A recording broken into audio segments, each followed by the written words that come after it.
Thank you for clicking on the YouTube channel, Nerds in the Hood. On today's video, we will be reviewing the 1989 film, Halloween 5, The Revenge of Michael Myers. The film's plot synopsis is, because hell would not have him, Michael Myers survived the events of the previous film. 1 year later, his traumatized young niece, Jamie, is horrified to discover she has a telepathic bond with her evil uncle, and that Uncle Michael is on his way back to Haddonfield.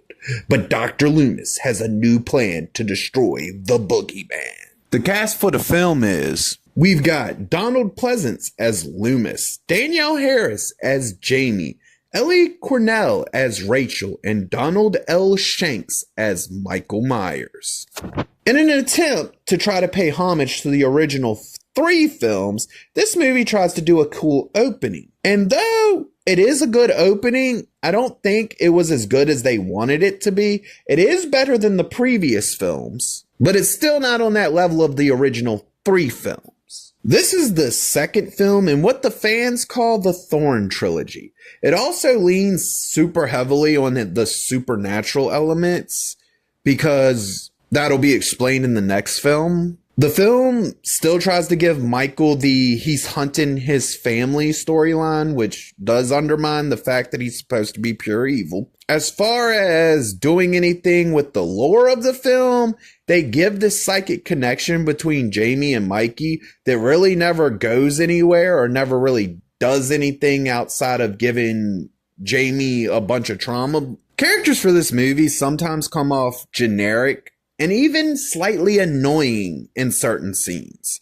Hopefully, we'll eventually get back to those really deep, amazing character moments we had in the first film, but it's not in this one. Unlike the previous film, we actually get the kills done on screen this time, which means I can actually say that the effects look really amazing, and it's not just a bunch of makeup that looks really amazing. The effects for this film actually do look really amazing, and it does have some pretty cool kills in it. All right, when it comes to Michael Myers' mask, I'm not even gonna front. I do not like this one. It's just ugly. It's got a bunch of extra parts of the bottom of the mask sticking out. It doesn't really feel like it fits like it should.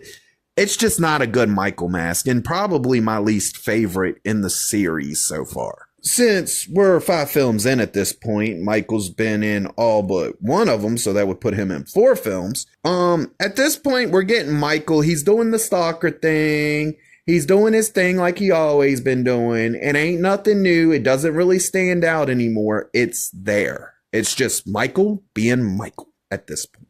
Which realistically, I wish they would have tried to do something that made it stand out a little bit more, made it feel like more of a presence there, but they didn't. Now, since they're still using that John Carpenter theme, it's still a banger. The rest of the music in the film, though, it's okay. It doesn't really do anything to stand out. It doesn't take away or add anything to a scene. It's just okay. Donald Pleasence, as always, is delivering 110% to the role of Loomis.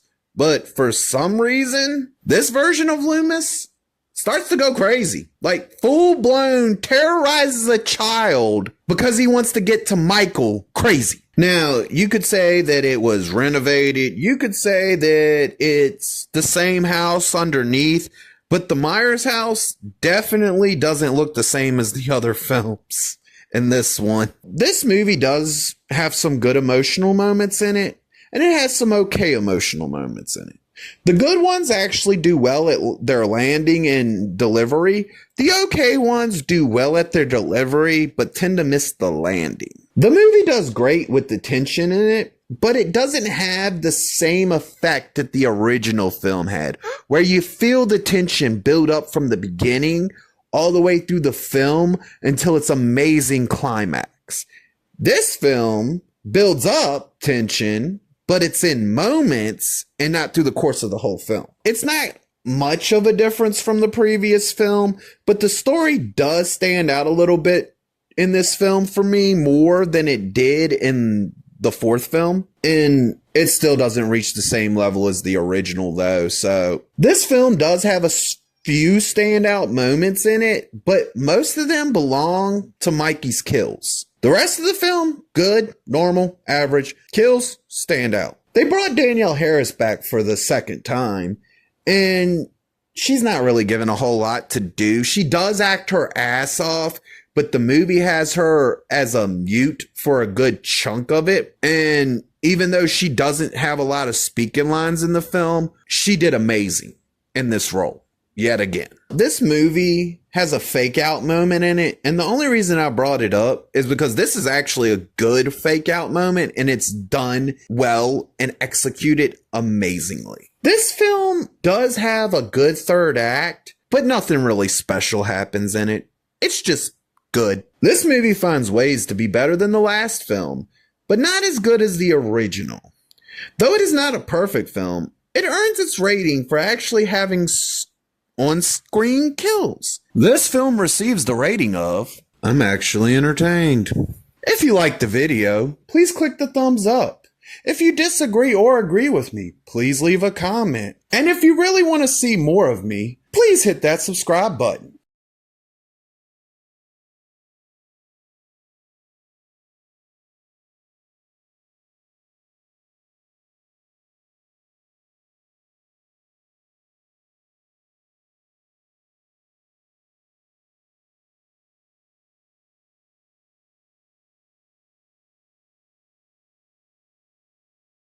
If it's more good, I'll add to the half and make it a whole. If it's more bad, I'll take away. And this film just barely gets by with enough good to get its rating.